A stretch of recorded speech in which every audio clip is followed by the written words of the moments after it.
खेल कूद रहे हैं। वापिस आ रहा है, बोले कहाँ है बम? तुम हमें झूठा बना के खाली मूर्ख बना रहे हो। बोले नहीं नहीं, ये जो 100 दिख रहे हैं ना, 100, ये सब बम है। अगर सरकार नहीं डरी, सरकार अगर नहीं डरी और सरकार को लगा कि नहीं ये तो ऐसे ही है, तो वो सज्जानंद जी का बम फटा था, अंग्रेजों को जाना पड़ा था। तो वापिस यहाँ जो अगर बम फट गया तो वापिस सरकार को भागना पड़ेगा। इतनी बड़ी शक्ति, इतने जुझारू लोग, लड़ाई, आंदोलन, शक्ति, शब्द कम पड़े जितने। तो श्रद्धानंद जी ने एक उदाहरण प्रस्तुत किया था कि 100 ब्रह्मचारियों को, पूरे अंग्रेजों को हिला के रख दिया था।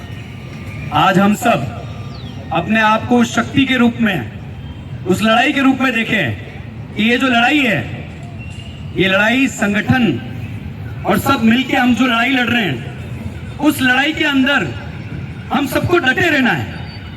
देखिए, सरकार चाहती है कि आप जैसे तैसे शांत हो जाएं, रुक जाएं, ठहर जाएं, सो जाएं। जो निष्क्रिय हो गए हैं, जो मुर्दे हो गए हैं, वो जीवित अवस्था में ना आ जाएं। वो खुद चाहती है।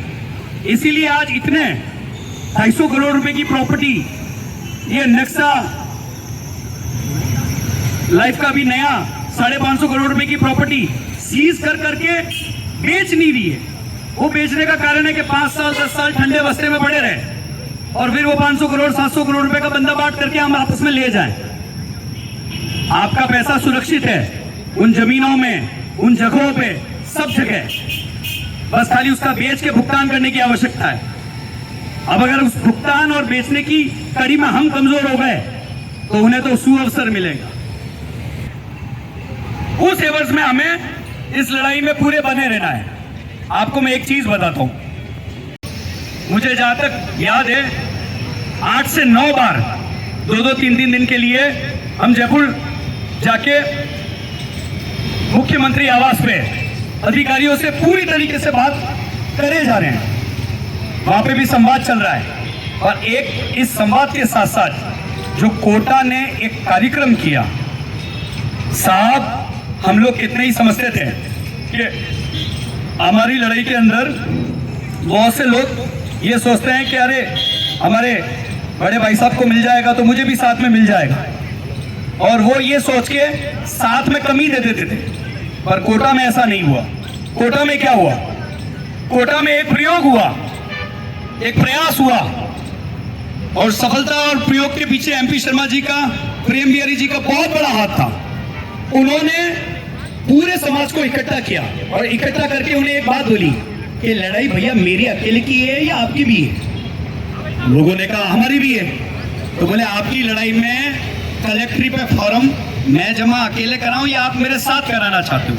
उन्होंने कहा कि हम आपके साथ कराना चाहते हैं। और हमारे निवेशक भाई आपसे मैं निवेदन करना चाहता हूँ, हम विगत समय से यहाँ आ रहे हैं, जा रहे हैं, प्रशासन से निवेदन करना चाहता हूँ, क्या आज ब्रिटिश गवर्नमेंट का शासन है या अन्य किसी का शासन है?